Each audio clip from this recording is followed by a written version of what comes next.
Hello, good evening, everybody. I'm Terry McCarthy. Delighted to welcome you all here today to our talk with Ron Radano.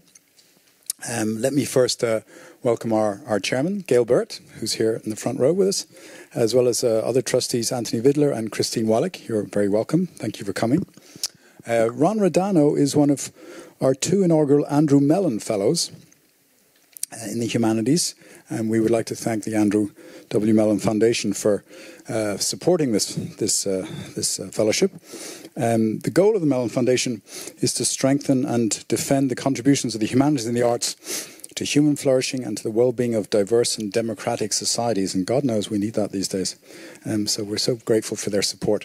Ron will be holding a workshop in June as part of his fellowship, and that will be called Phonographic Knowledge in the African Past, Sonic Afterlives of Slavery and Colonialism. And as part of that, there will be a public event that he'll be convening on June 6th. So please put this in your diaries if you're here on June 6th. That will be at the Haus der Kultur der Welt, and that will be called Scratching Against the Kaboom and Blare of Trumpets. That would be a conversation between Academy alumna Rosalind Morris, who is our last Mellon Fellow, and composers Philip Miller and Tutuka Sibisi, whom we're delighted was able to join us here tonight. Ron Radano is Professor of African Cultural Studies and Music at the University of Wisconsin-Madison, where he was a Senior Fellow at the Institute for Research in the Humanities from 2013 to 2017.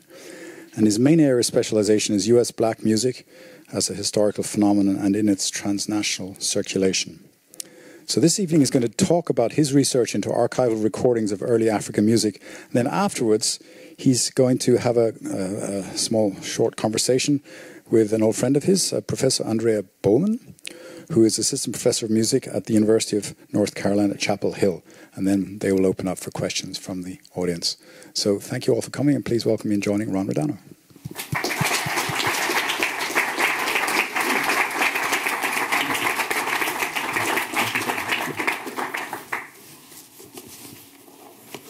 Can you all hear me? Is this working? Yeah. Okay. Good enough. It's a pleasure to be here. And thank you very much. Thank you all for coming.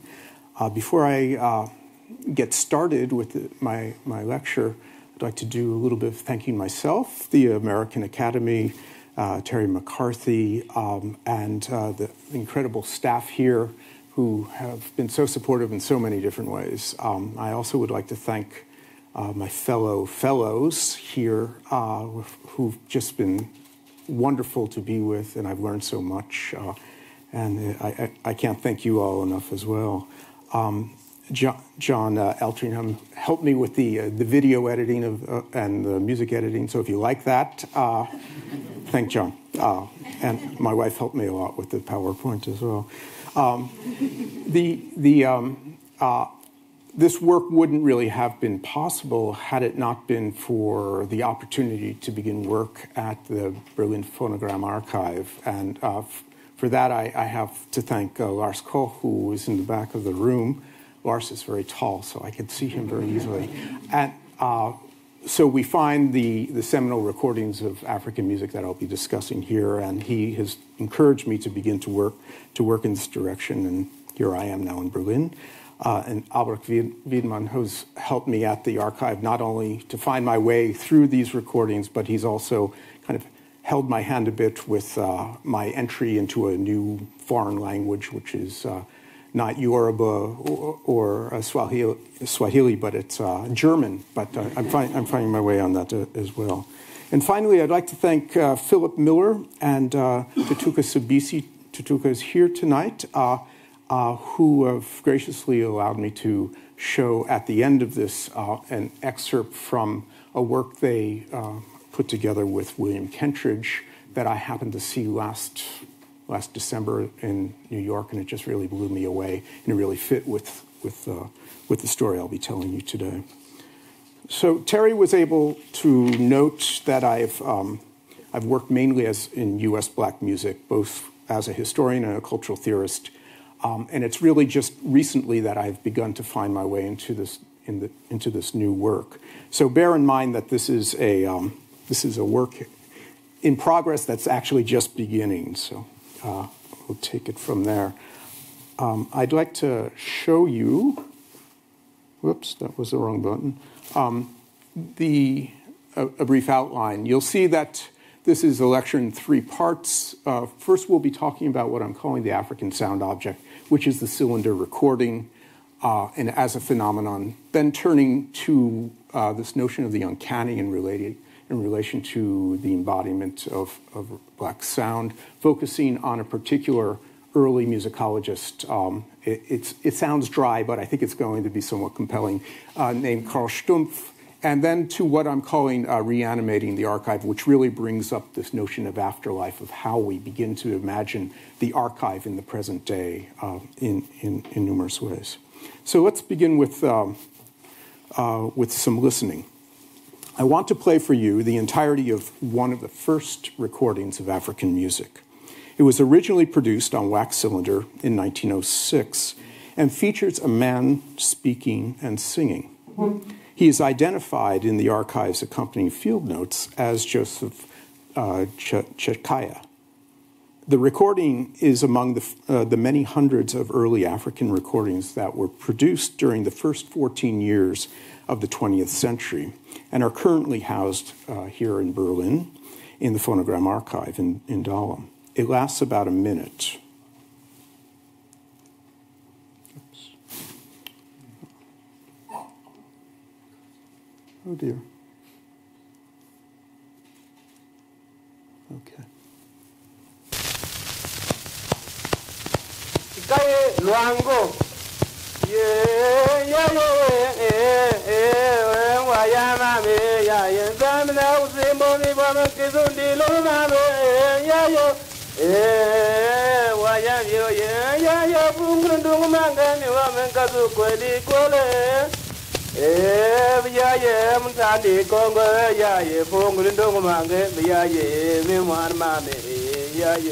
Amunya balanke zundelo mame ya kan sal zambongo tamu kwelo mame ya yewe wayama yo ye mame mirwan wange ya yewe mame yo ye ya bungli ndung manga ya balanke zundelo mame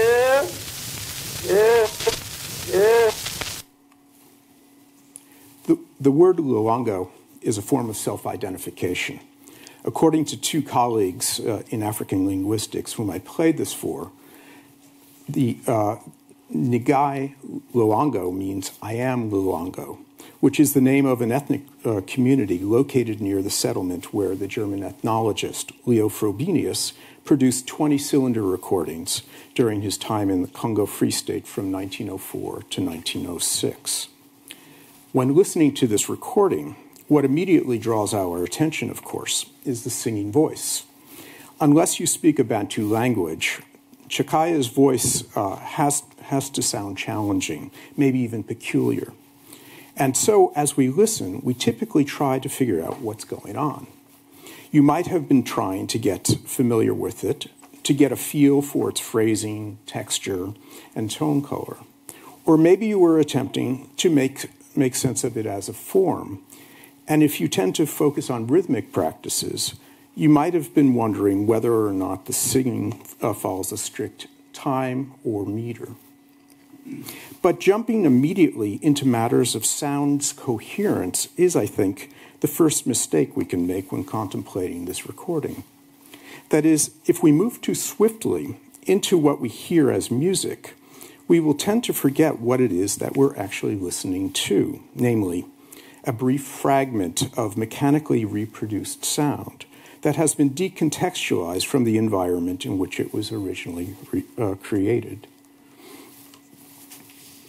What brings the singing voice into our field of perception is, in fact, a technological marvel of the turn of the 20th century, the phonographic cylinder, an etching or coursing of hills and vales written into wax that reproduces through mechanical means the tone of the voice together with the ambient sounds produced by the technology itself. Those of us who work professionally in this domain learn to forget about all the extraneous sounds that accompany singing or instrumental playing, all the stuff that typically is deemed to be noise. Over time and through repeated listening, the materiality of the sound recording becomes less noticeable, even perceptibly inaudible.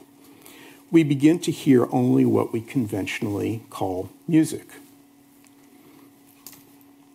The researchers who initiated the creation of early ethnographic recording, the founders of what became known as vergleichende Musikwissenschaft, or comparative musicology, routinely engaged in this kind of extractive ideological listening. Their aim was to isolate what they thought to be an early primitive form of music that seemed to resemble their own. Music with a capital M, the art form routinely celebrated by Europeans as a marker of civilization. By making and analyzing ethnographic recordings, these early music scholars sought to identify music's evolutionary origins, to search out the very essences of human sound production. Alexander Radink has rightly observed their aim was to comprehend music as an ontological category, to identify what music at a universal level actually is, getting really to the essence of it. What is peculiar about this quest is that these same scholars actually believed that they could find music's essence by simply turning to the people who also lived in the present, just a few thousand kilometers away. Armed with modern Western technologies of sound reproduction, they put these foreign performances to measure according to what they deemed to be universal categories of pitch, melody, meter, and rhythm. Such analyses would then become the basis for theorizing music's beginnings. What is striking about the early experiments in ethnographic recording is how fascinated the researchers were with their own technologies of reproduction. From what I can tell based on an initial look at a copious body of primary sources and secondary material, early comparative musicologists devoted considerable time and attention to the phonograph itself, marveling over how it could stabilize, preserve, and capture what was once fleeting and ephemeral. As a matter of course, they did not seem very concerned with how the phonographic technologies had become part of a newly constituted musical knowledge and the making of a new sound aesthetic. In the same way, just as the reproduction apparatus became inaudible, so did the contexts from which these musical specimens were taken. One gets the feeling that they took for granted the colonial enterprise itself, which was, after all, the social and political context from which sounds were captured and collected.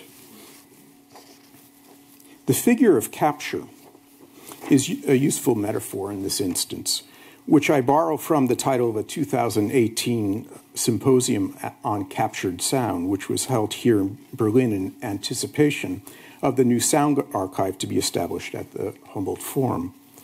Although the creation of a world archive of recording developed from a complex of ideologies owing to the legacies of historicism and knowledge acquisition, it also took place when European powers were staking claim on foreign bodies and societies in their multitude. Capture accurately portrays the intention of these early scholars to extract sound, to preserve it, and to claim it in order to amass a vast collection for study and measurement. This effort was above all one to make the foreign seem familiar, known. Knowledge accrued from the capture of sound as part of the greater regime of colonial occupation by which resources and wealth were extracted. And so we now have, as a result of these initiatives, an impressive body of recordings that traces across the African continent. Here's a few excerpts. So we'll hear a series of recordings, brief snippets that are drawn from the phonogram archive, beginning with A lamellophone is an Imbira thumb piano.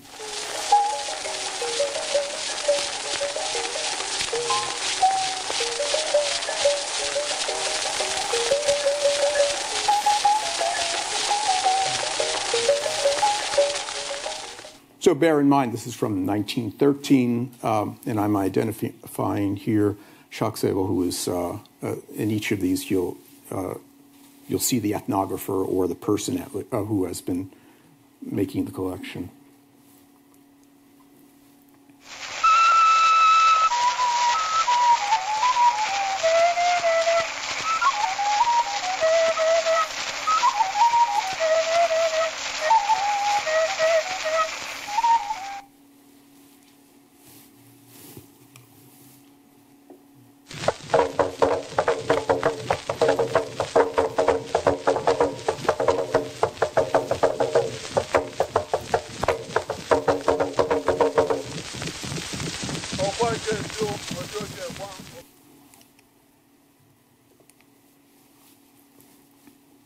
This, you'll note that it's hard to really make out that it's women singing, but it sounds different, but it's the technology itself.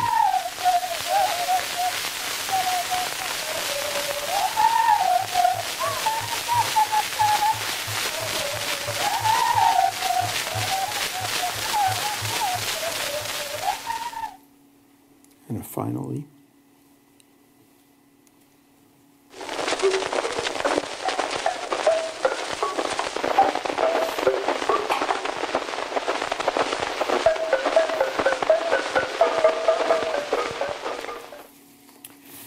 the recorded excerpts we've just heard are audible expressions of Germany's spoils of war.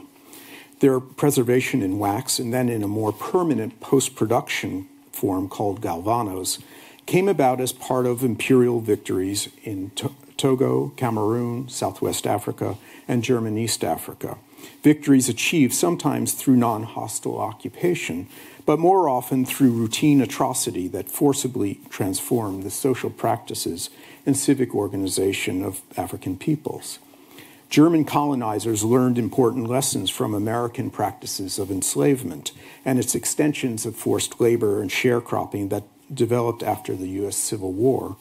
It was within this greater exercise of domination that ethnologists, linguists, members of the military, and missionaries began to produce these seminal recordings of a war-torn people. The capture of sound was part of a greater extractive process that brought to Europe a wealth of natural resources, raw materials such as latex and cotton, elephant tusks for the production of ivory jewelry, tools, artifacts, artworks. They also collected people, both dead and alive, whole or in parts. As Andrew Zimmerman shows in his powerful book, Anthropology and Anti-Humanism in Imperial Germany, the remains of Africans who lost their lives in battle, or more routinely as a result of disease or old age, appeared among the specimens of collection brought back to the empire for study, measurement, and analysis. According to Zimmerman, these acts were often undertaken despite the objections of family and kin, as Europeans collected in the name of science the remains of those massacred. The practice of body collection suggests a different way of perceiving music's ontological origins. What Alexander Radink deemed to be a quest for the essence of what music is was also part of a larger, more literal ontological quest to claim the superfluous racialized bodies thought to be naturally audible. It is, I think, critical to recognize that the extracted sounds heard on cylinders were not simply performances disconnected from those who produced them. The sound of Africa was the sound of the black body itself, arising inexorably from the flesh of curiously audible human things. This way of thinking about black music, perverse as it was, had, like the institution of slavery itself, carried from the Americas across the Atlantic, from the slave societies of the United States, where a discourse arose describing black bodies as inherently audible. This runs through the literature in 19th century U.S. history. the common reference to a kind of exteriority of sound coming from that the bodies themselves were audible. I think this is directly related to the characterization of Africans at this time. In the context of the colonial missions, African sound, which like U.S. slave music was also given the name Negro music, was worthy of capture because it was a new kind of sonic material, unlike what Europeans had ever heard before. In this new form of Negro sound if this new form of Negro sound was inferior to civilized European forms of music, it was also at the same time strangely superior because its resonances carried a kind of fleshy substance extending directly from the black body itself. All of this might encourage us to begin thinking about the African cylinder recordings somewhat differently. Although they are still important to us today as a source of empirical musical evidence, they also mark the introduction of a new expressive form affecting European metropolitan thinking about what music is. Here we see the emergence of a European materialization of racial sound, a new auditory form that mechanically reproduced shadowy likenesses of decontextualized performances created by an inferior people who themselves were thought to be akin to animals and things. The Negro music adhering to wax was a strange and fleshy, thingly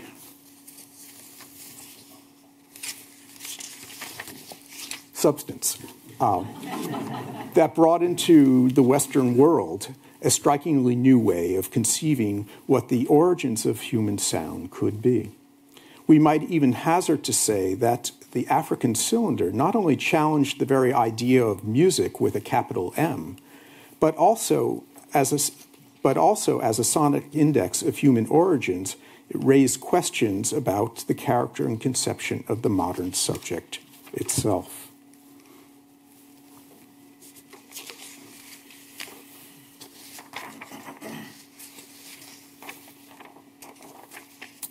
In order to pursue this line of thought a bit further, I'd like to turn to one of the foundational studies in early comparative musicological research, which was written by the founder of the Berlin Phonogram Archive, the philosopher and comparative psychologist Carl Stumpf.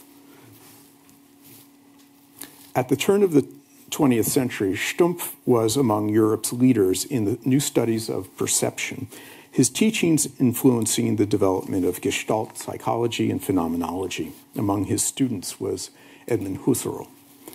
It was Stumpf who, in his capacity as the director of the Psychology Institute at the Friedrich-Wilhelm Universität, now Humboldt University, harnessed the resources to create the new sound archive in 1900.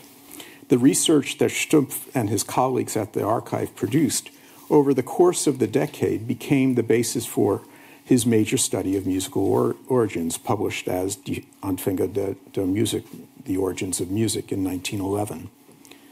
Stumpf's monograph is noteworthy for the expanse of its erudition, combining broad theoretical speculation with scrupulous empirical investigations into world musical systems. The book shows that for his time, Stumpf possessed an unusual awareness of the complexities of global musical expression, a knowledge that he had acquired through close listening to phonograph records.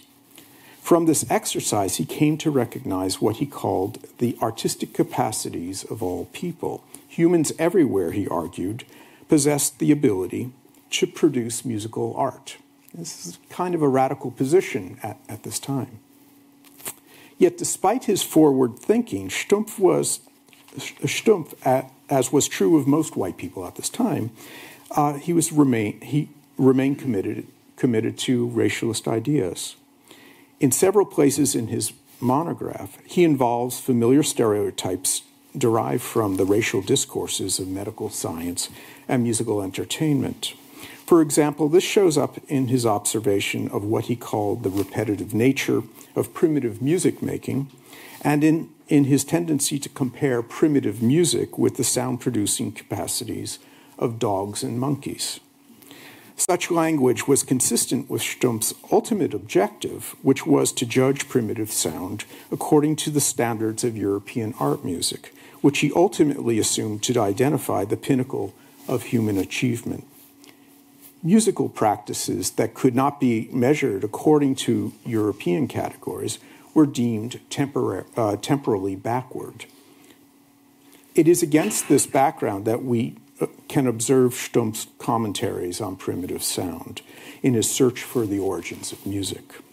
Setting aside theories that claimed music to be originally rhythmic in nature, Stumpf turns his attention to the practice of tone production. The logic of focusing on tone production, the logic was consistent with his Eurocentrism. If European music represented the height of musical achievement, then its own organizing principle of tonality would be the appropriate measure for assessing foreign forms. And so, whereas European singers, he observed, were capable of sustaining consistent pitch, primitives seemed to have difficulty doing so. They were more prone to producing what Stumpf called a sing-song effect, that, while suggestive of European portamento, never stops. It's just portamento going on forever. The recording, I think, Luongo at the outset is an example of what I think he might have thought of as sing-song, of just never staying centered on a very precise pitch. Sing-song was, for Stumpf, disturbing. He called this kind of musical utterance unheimlich. It was startling for me to come across this depiction as I muddled my way through the original German version of Die Anfänge der Musik.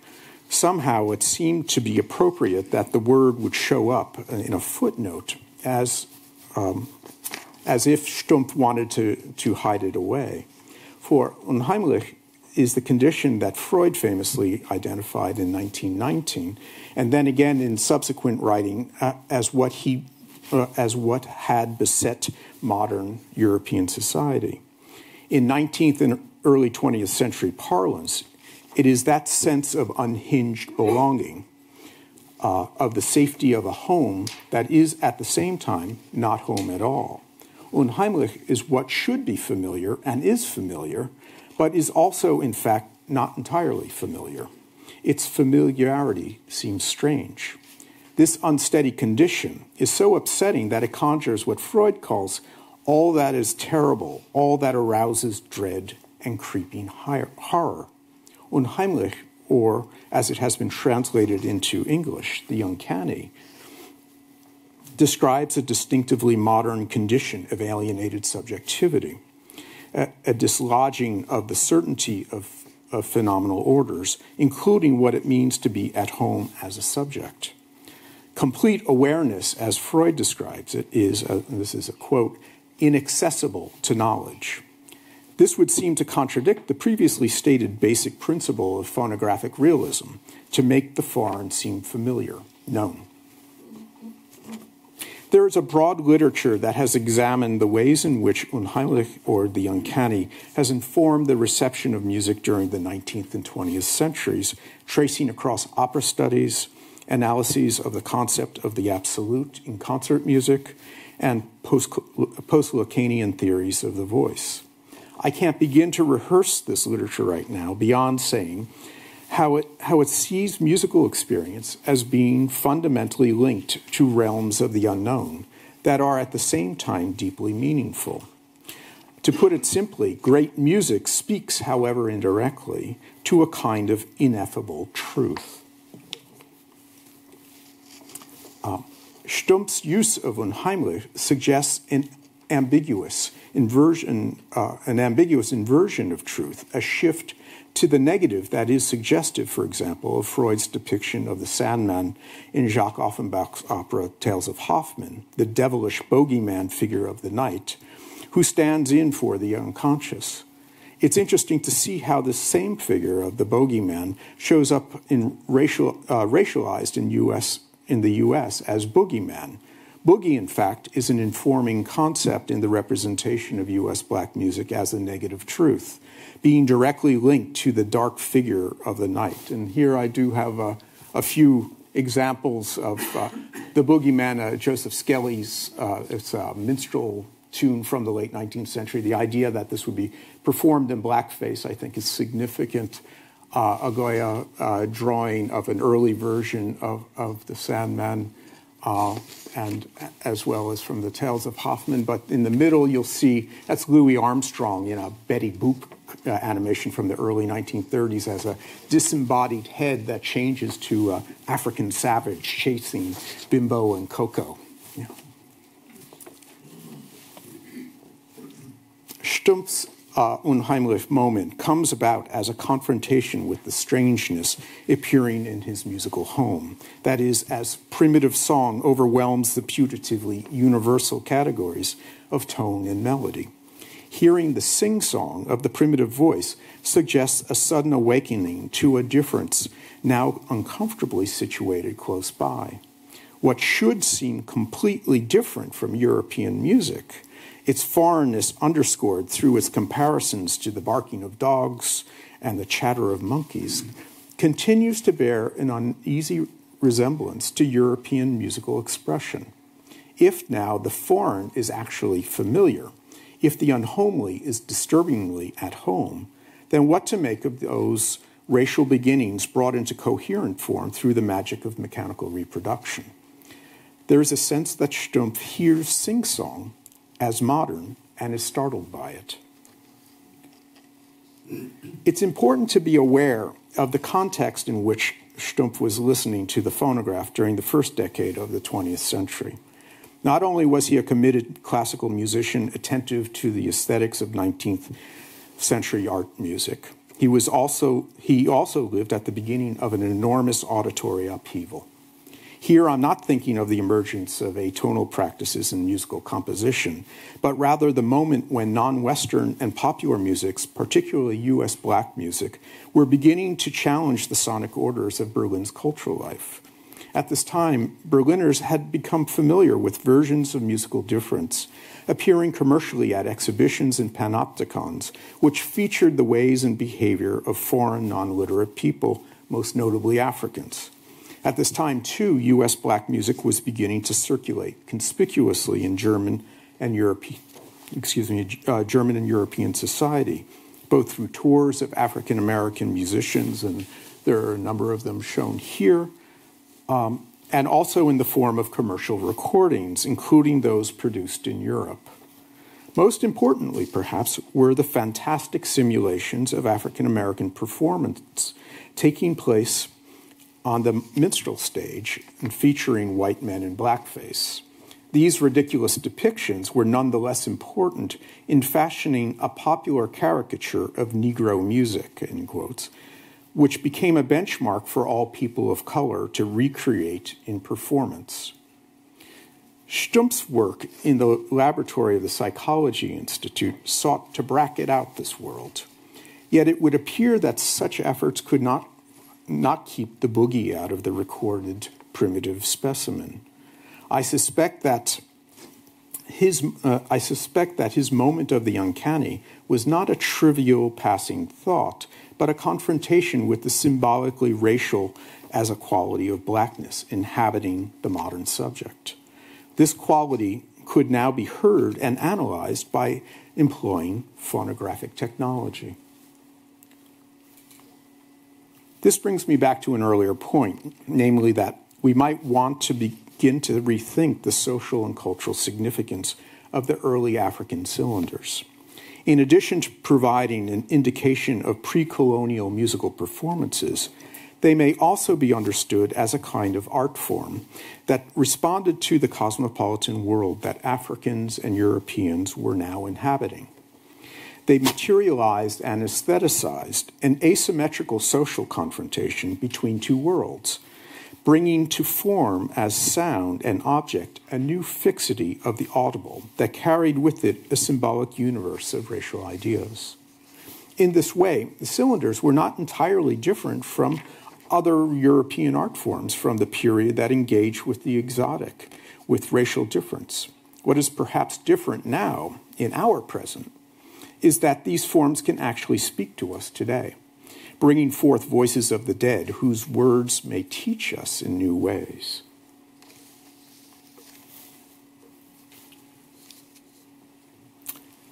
What might the African cylinder recordings have to say?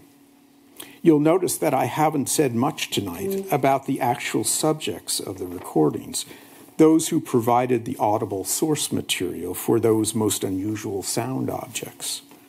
My task over the coming weeks, and most likely the coming months and years, will be to learn what I can from listening to the recordings and studying their past, searching for traces among the field notes and other documentation that accompanied the cylinders back to Berlin. Right now, we appear to have very little knowledge about what African musicians and singers actually thought about these strange encounters and staged performances, which probably took place under stressful and at times violent circumstances. There are indications, such as in Johannes Fabian's surreal portrait of early German and European ethnographers in Central Africa as drug-addled lunatics, and he really does kind of describe them that way, that Africans were not too keen on participating in the making of recordings. It is clear that some, at least, thought of these machines as a kind of white supernaturalism or witchcraft. We might also wonder how accommodating African performers really were, given how important ritual-based music was in the evocation and embodiment of dead ancestors. In many instances, they probably tried to mislead Europeans. These problems will require considerable time in the archive to sort out. Yet what concerns me just as much is what we might call black music's recorded afterlives, to which, despite my lecture title, I can only devote a few minutes here at the end. By afterlife, I mean a couple of things. One is how black music disseminates once it begins to appear on commercial records. Its circulation within the structures of capitalism, introducing into global public culture a new anomalous form of fleshy animated sound. What is retained as a property of blackness by black musicians proves disruptive to capitalism's processes of production and circulation. And this is a subject of the forthcoming book, which I'm plugging here a little bit, hopefully coming out at the end of next year. The other kind of afterlife relates directly to the archive itself, to the containment of those fleshy substantiations of African sound within the institutions of the global metropolis. Among these are Berlin's Phonogram Archive and the Laute Archiv, which are soon to become a part of the city's Humboldt Forum. After World War I and the end of Germany's occupation of Africa, the Phonogram Archiv began to move away from its role as a storehouse of colonial music and to become more a knowledge center for the study of an emerging idea of world music. The end of another world war brought most of both archives to the east, only to be reunited with Western holdings with reunification. I have Victoria Tkachuk to thank. She's here somewhere from the Laute Archiv, giving me this quick history over a coffee the other day, and I hope I outlined it accurately. The afterlife of the cylinders, as they presently live on in modern Germany and the world, presents new challenges, not only for archivists and museum administrators, but also for the creative compass of musical production, for the makers of art. And because the recordings can now exceed the limits of their own original materiality, being digitized and circulated, they have acquired a new potential as the basis for recreation and recomposition. In a word, we can recognize the possibility of reanimating the archive, of renewing and giving new voice to the African sound objects once captured under the harshest of circumstances. In a fascinating essay on the character of archives, the Cameroonian political theorist Achille Mbembe speaks to the power and potentiality of the archive and archival material. Mbembe writes in a clever and ironic language of a kind of faux fetishism in which he portrays the archive as a tomb of the dead whose accumulation of forces carries the potential for reawakening. What was dormant would now, through the mystifying power of the archive itself, be resurrected and brought back to life. Objects awaken, as Mbembe puts it, in order to be conversed with and consulted. Mbembe is evoking here an awakening of the ancestors. How can we begin to imagine a similar kind of awakening of ancestors captured in the sound objects of cardboard and wax? What if we were to unleash the animated voices of those superfluous bodies, of those beings perceived as thingly forms under colonial regimes, yet being heard today against the background of black music's own high achievement as the key aesthetic value of the past 100 years? One example comes to us from the South African composer and conductor Philip Miller and conductor Tutuka Subisi, whose recent stage work in collaboration with the artist William Kentridge gives the archive an opportunity to speak. Here in this excerpt from their work Kaboom, which is itself an excerpt of the larger work, The Head and the Load, the one I mentioned at the outset, premiered last year in New York, London, and Duisburg, we can listen to the sounds of African prisoners captured and then recorded by Germany during the First World War, their recitations of name, origin, and number documented for Berlin's Lautarchiv. In a conversation, Miller told me that he and Tutuka Subisi wondered why the Germans told their subjects to count, which you'll hear as it moves on. Why numbers? What could they reveal? It is for us to listen to these voicings, now reanimated in the language of contemporary musical composition, arising from the tombs of the colonial past. And we'll listen to this for, runs about 3 or 4 minutes. It's an excerpt from the greater work, and we'll leave it there.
Eli, Eji, Eta, Eri, Arun, Efa, Eje, Ejo, Etan, Ewa, Eli, Eji, Eta, Eri, Arun, Eva, Eye, Ejo, Esa, Ewa, Demi, Ebo, Eja, Eri, Arun, Eva, Eye, Ejo, Esa, Ewa, Gele, Pula, Saba, Nani, Luru, Woro, Ulungula, Jegi, Kononto, Ta, Dani Gele, Dani Pula, Dani Saba, Dani Nani, Dani Luru, Dani Woro, Dani Ulungula, Dani Jegi, Dani Kononto, Lula,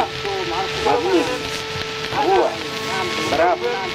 Nasi, kari, dan motor, dan mana, labu, hari, labu, oilo, tu, andu, dan, sandar, ya, beli, guru, kaman, nama,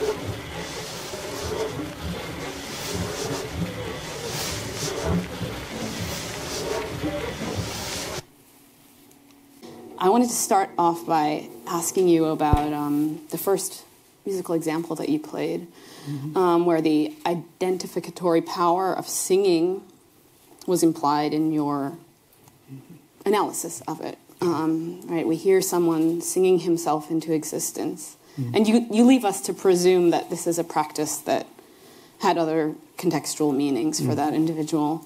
One of the interesting things about this moment in the history of sound recording is that you have projects to record speaking, as we just heard, where we have people identifying themselves in perhaps a different, perhaps an inextricably similar power relation.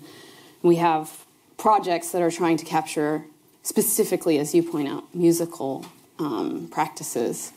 Getting back to this idea that there might be something special about music, I wonder if you might talk about the differences between someone singing their identity and us capturing, listening, and processing that, needing someone else to translate the language, and this kind of identifying of oneself. That's a great question. You should come with me to the archive. That's a good idea. It really strikes me that the idea that the recording, as you're kind of refiguring what I suggested or implied, is that the recording itself is a way constituting the subject of the recording. That without that recording, despite it being produced in the worst possible circumstances, perhaps, that nonetheless it's actually bringing to form a force that has consequence not only as an archival form, but particularly when it's disseminated, as it now can be. It carries on a new kind of power and a kind of aura, one might even suggest, that wouldn't have been there in the first place. That is a way in which we could see these recordings in a political way as forms of confrontation, that they can actually be exercises in a kind of critical, creative composition, that which is kind of what I think The Head and the Load has really helped me to recognize all the more so. But it's also part of the legacy of popular music, certainly, across the 20th century into the 21st. It becomes such a powerful vehicle for not only just in a oversimplified notion of political action, but also as a means of creating one's sense of cultural coherence. That so much of this comes from that legacy as well. Yeah. So do you think that, or maybe put this thought differently, is there a way in which, how do you think about the fact that these are captured objects, right? With, especially in these early examples, delimited duration, all right? Like the cylinder only holds so much, which is a really strong way of articulating the sameness with a boat that carries bodies, right? Yeah. If the container can only hold, it has a measurable amount that its makers know the duration of and can articulate in numbers. But then, of course, listening enables that to be multiplied, that duration to be multiplied. And these recordings, maybe not in 1908 or 1909, but they were repeated and transferred, remediated, as you suggest. But at the same time, there's a listening practice that you're saying is sedimented at the same time. How do you think about these two materialities in tension? Yeah, that's part of a struggle that's taking place. As I was suggesting at the outset, too, that trained as an ethnomusicologist, that I spent so much of my time in graduate school transcribing these things and trying to put it onto paper. This and Charlie Parker solos and things like that. That were very difficult, and that was part of the challenge. And at the same time, that's a kind of recomposition too. It's a way of bringing it into a new form of artifice that is at once, I think, and thinking about these recordings, that it's at once empowering and disempowering. It's a way of bringing the music in this kind of material form into an arena of thought that is in relation to ideas of power.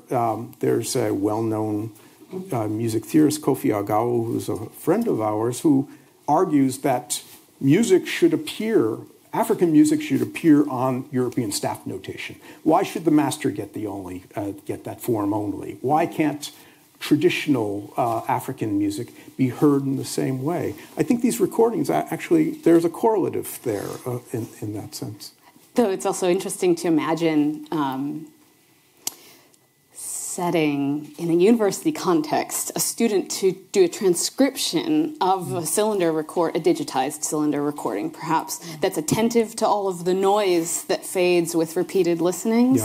And it's easy to imagine that exercise going terribly wrong, right, and erasing the human voice, but it also might go terribly well, it might be creatively generative, let's put it that way, in a way that it would help to give it connections, contacts. Stumpf actually addresses this in a way. He chastises people for transcribing foreign music and accompanying it to piano or creating piano accompaniment for it. That he saw this as a kind of disservice and a belittling of foreign forms. But there is that same kind of risk. Do we bring the music into a new form?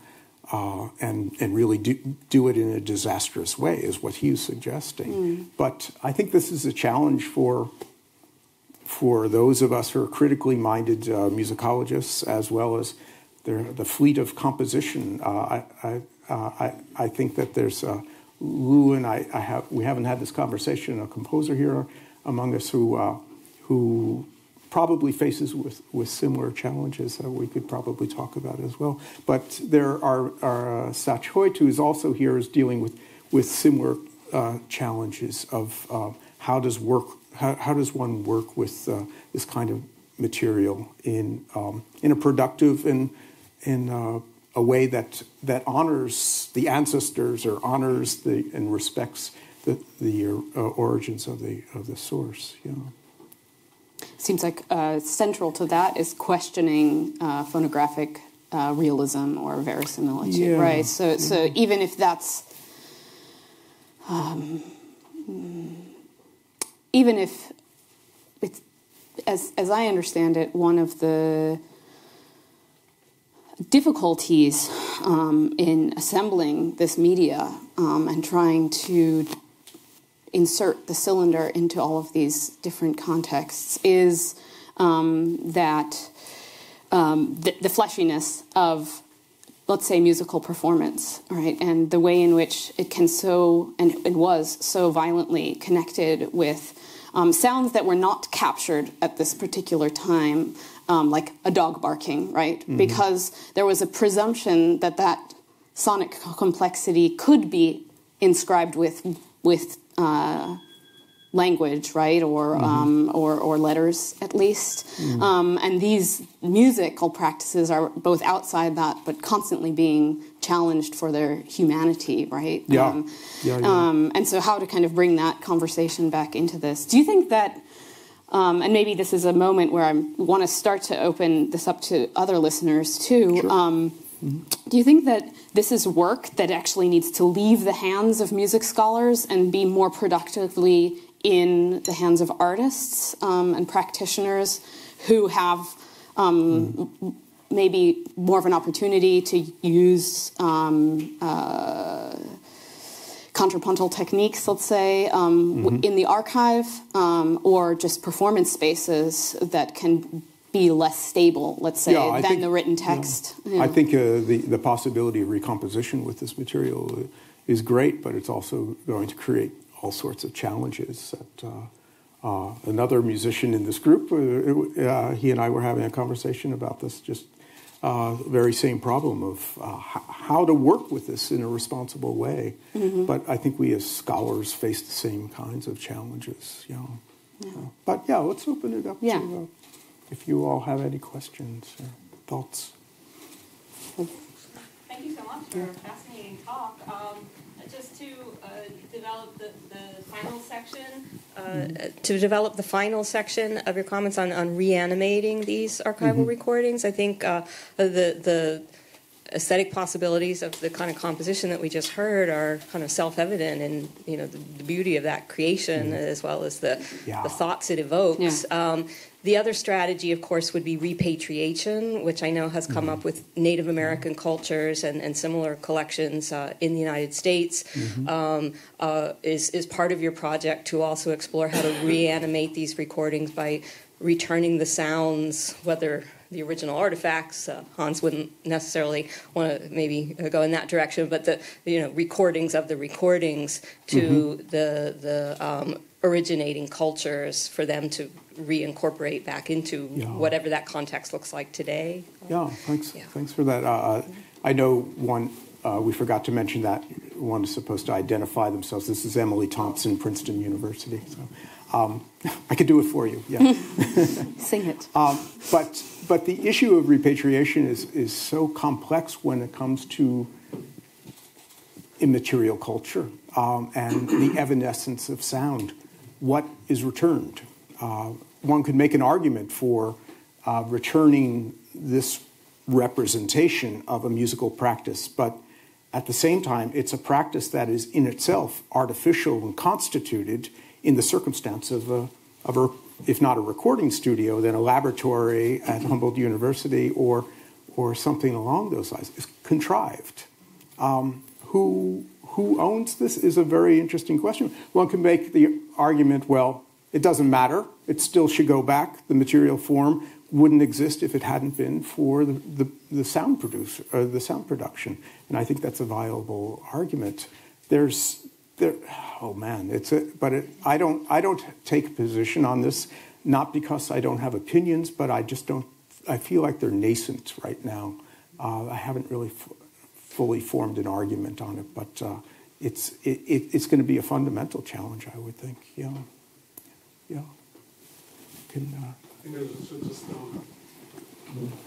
Lars Koch. Sorry, my name is Lars Koch from the Phonogram Archive. I think if you talk about repatriation, this is something we do for the last 10, 15 years already.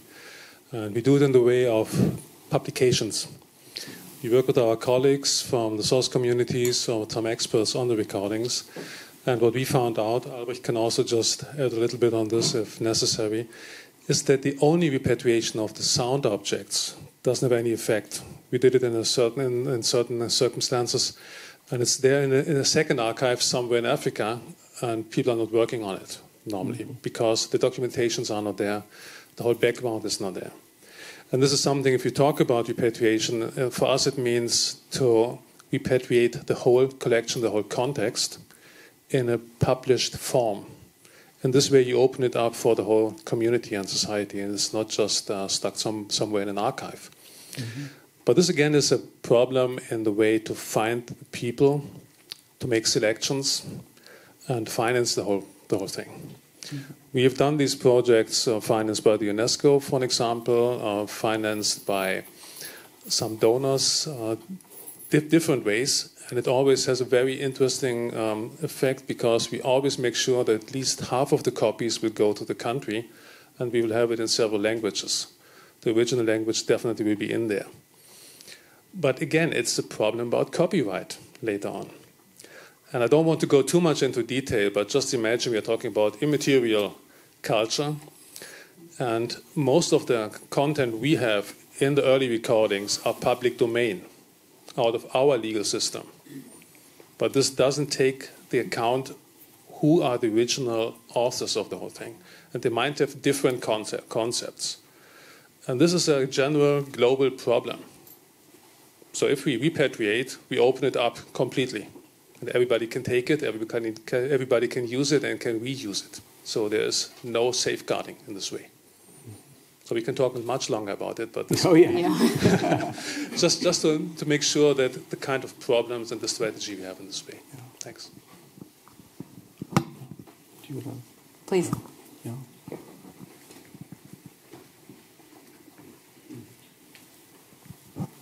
Hi, thank you. We've talked about recorded music and about, or you have, about recorded music. Could you identify yourself, please? Yeah, my name's Kai. I'm of no real eminence. I'm just immaterial culture. Exactly. So we've talked. You've talked again about songs being recorded and notation and things like that. What do we know about the way that these songs existed to be sung? How did the person who sung it in the first place for it to be recorded? What do we know about the role of the songs that we might have heard in what can we establish from their having been sung in that context? Yeah, I got you. Yeah. In some of the contexts, the information from my initial encounter and foray into the archive, and maybe you could speak to this in some detail too, and Albrecht Wiedmann probably could too, who's from the archive. Some of the field notes there's hardly any information, so it really is decontextualized. There's very scattered, sparse information with just some indication of identifying a performer. There are those that are more aligned with linguistic exercises in which there's a greater elaboration.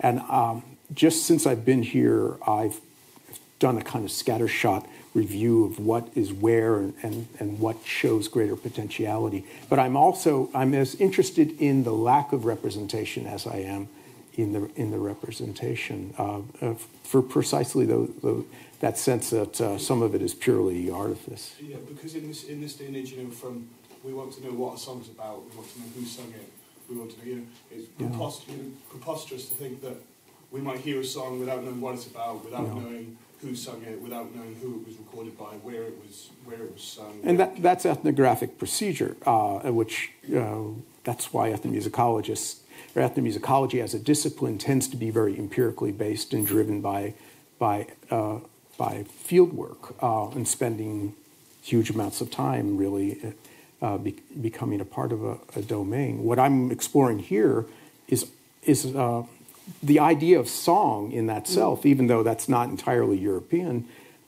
They are constituted as songs by making a 3-minute recording. So it's already undergone a kind of a translation that is not consistent with 1906 in the Congo Free State. I don't know if you have... Yeah, I think that it's a really important question to answer because of the frustrating response to it, precisely because it articulates, especially in this historical moment, so when it's harder to make the recording, that's a drastically technical, deterministic response. But where the notion is you're going to get one song, right? And so then you describe it as a song, whereas later when you might be able to return or you imagine historical time differently, right? You imagine this isn't the one time you will meet this individual. As a fieldworker, people start to think, they're forced to confront the limitations of the methods that you're talking about, right? So that what is recorded could be recorded again is not inherent in the recordings you're talking about. The idea is this is the one time you will record it, and so other identifying information gets attached to it aside from things that essentially, through the process that you're talking about in your contemporary life, right, that are important to us today is understanding this as a human practice that is shared, right, and something that someone is doing when you're not listening to it as well, right? The idea here is that these recordings exist when the Western ear consumes them and not outside of that moment. And I think that's not consistent for all historical recordings of Africa. I think we can at least... Yeah. By all means. Yeah. And was it... Sorry, was there an improvisational aspect to the way the music... Was it improvised in the sense of... Or was it a passed on sort of oral tradition thing, or... That varies in all, there are all different circumstances of that. I can't just reduce African music to improvised. I think it's very important to understand that what we hear... Hoyt? Satch Hoyt, yeah. I think it's very important to understand that what we hear with these wax cylinder snippets is that they are literally snippets, little thumbprints of part of a ritual that would have been accompanied by an enormous orchestra,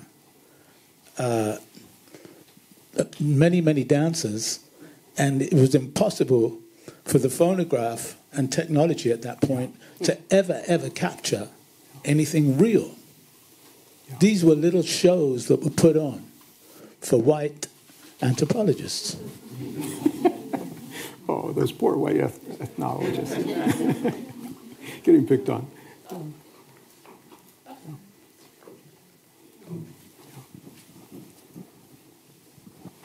Yes, Daniel Morat from Freie Universität. Thanks also for the impressive talk. I wanted to ask about the relation between the recordings of African music to the recordings of non-African music in the same archive. So is there a specificity to the sort of, because you sort of talked about black music as if it was already sort of clear what it actually is, also to the ethnographers in the around 1900. What in their mind, what was the difference between the black music and Asian music that they also collected at the same time with the same practices and the same kinds of sort of recording techniques and so on? Yeah. Well, I think it's very clear that black music was something very specific. It was music played by African Americans or Africans, people who are either identified as black or self-identifying as black. That tends to be how we understand black music. So it's very specific. To the extent that it's actually brought into comparison with other recordings in the archives, I don't know really about the extent to which they are making certain comparisons. So that the Unheimlich example that I mentioned was actually, Stumpf was discussing earlier a Pawnee Native American musical example. And so there was a tendency, based on what I've read thus far, of bringing those kinds of comparisons together. And we might even... We were joking about talking about Hegel in Africa, which we're not going to, but there is a sense here of a Hegelian sense that these are the most nascent forms of people without history, that these are forms of expression that are really, and that's what's so fascinating about them, potentially, at least from their perspective, that these are marking essences of the beginnings of coherence in humanly produced sound. So I think there might be that kind of equivalence, but I haven't done a broad view. I wonder, Lars, do you have any view on that? You've spent more time. Yes, you do. Big surprise. Yeah. I think we should stress very strictly, these are collections out of research focus, what you have in the archive. These were done by researchers very strictly.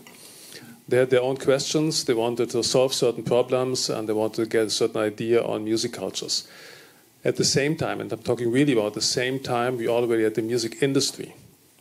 And if you want to get closer to this question, how the difference was, you have to compare these collections out of an archive for research purpose and the consumption of music you have. Commercial music industry, which was very strong, which has a vast catalog of different music cultures, African, Indian, just name it, it was all there and it was already printed and distributed. Mm-hmm. And this thing was for, at least for our field, this was commercial, it was not pure, it was not the way how you do research, if you want to answer the basic questions.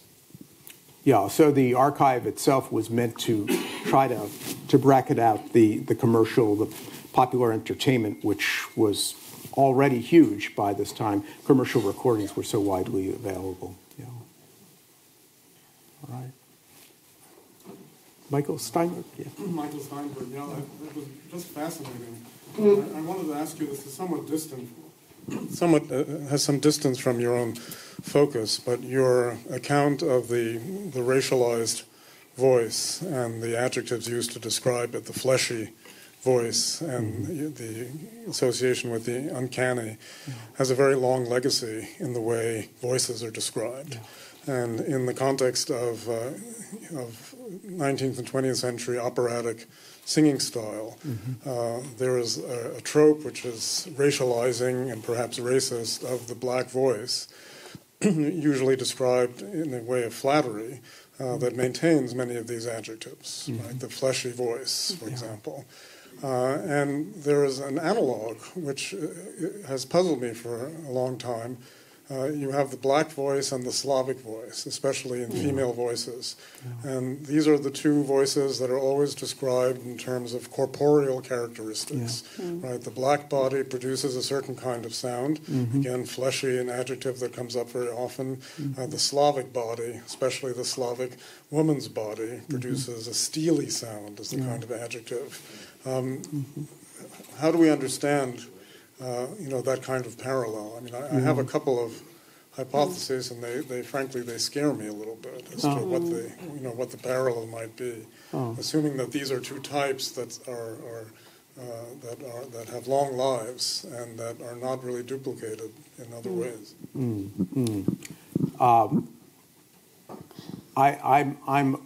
I'm in the realm of speculation with you on that particular kind of equivalence.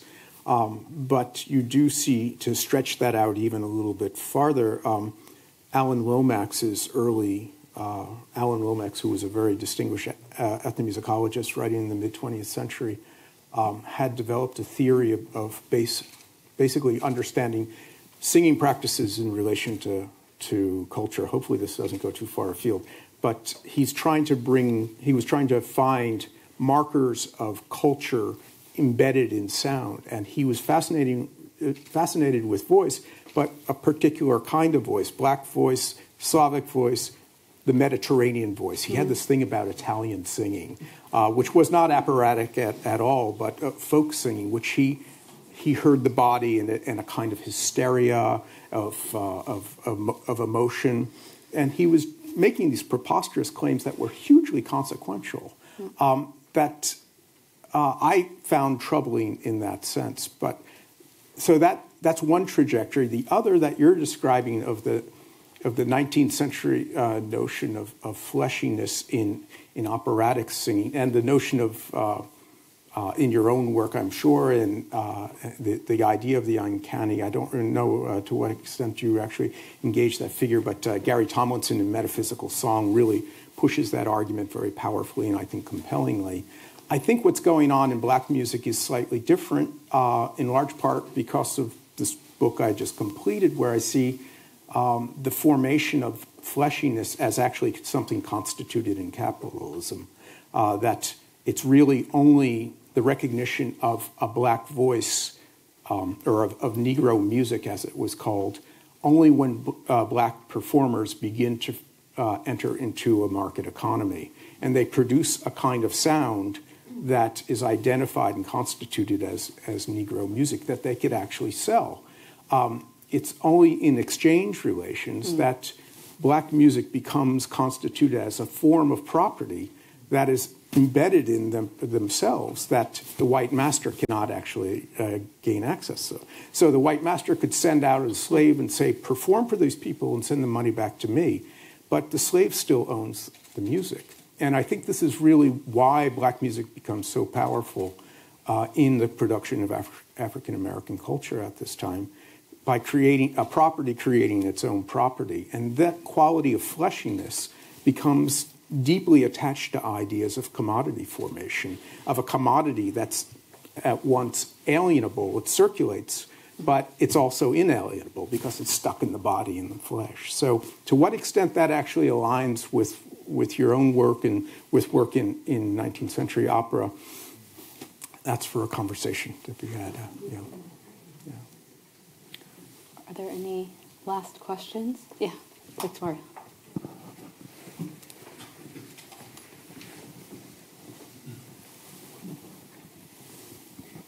Victoria Tachik, Max Planck Institute for the History of Science. So I wanted to come back to the term unheimlich, which has many meanings in German. So, and I guess I'm not sure whether Stumpf and Freud would really understand each other. So the Freudian unheimlich, you know, standing for something suppressed, and it's unheimlich because it's so much our very own. That we suppress it, while Stumpf's idea of Tonbewusstsein meant that, you know, we can understand and hear certain things, while we can't really understand others that are too far apart and too distant. So, and I wonder whether both of these notions of the unheimlich are part of the recordings that you were talking about. So on the one hand, it's the uncanny culture, you know, with all its colonial power. And on the other hand, it's the uncanny that we can never grasp. So these recordings seem to me to have both of these elements in one. And so if we reanimate them, I wonder, you know, what happens then in a way. So which of the uncanny would you like to to reanimate, or, you know, how to balance both of them? That's really interesting. So, Emily, are you here, Emily Actor? We had an argument over breakfast about my use of unheimlich, and she said that this was preposterous. Yeah, well, we were talking about modern-day usage of it from our German tutor versus Freud is, I think, quite specific, and he gives it a long etymology of the usage of the term. So I feel confident about this as a 19th century and early 20th century formation. But you're suggesting that Stumpf was changing that, had a different conception of unheimlich than that's totally apart from Freud? Maybe we need to talk about this at some other point, but... maybe we need to talk about it in some other kind, but I think Stumpf wanted to make sure that, you know, the human ear is shaped in a specific culture, and it's very difficult to really comprehend and understand certain sounds of other cultures. Well, that could be the case, but at the same time, recognizing something that was very troubling to him that was not consistent with the practice of tone specificity. That pitch specificity was a marker of what describes the basis of diatonicism, of European tonality. And they were mucking it up, and it seemed to upset him. That's kind of how I read it. And to what extent he was really disturbed to the point where he was having nightmares over is another story, but I'm being facetious, but I do think that sense of trouble is really important when you observe it within the context of what was going on in the early 20th century. Yeah, I think maybe we want to leave it there. Yeah. Okay, great. Thank you all. one more time.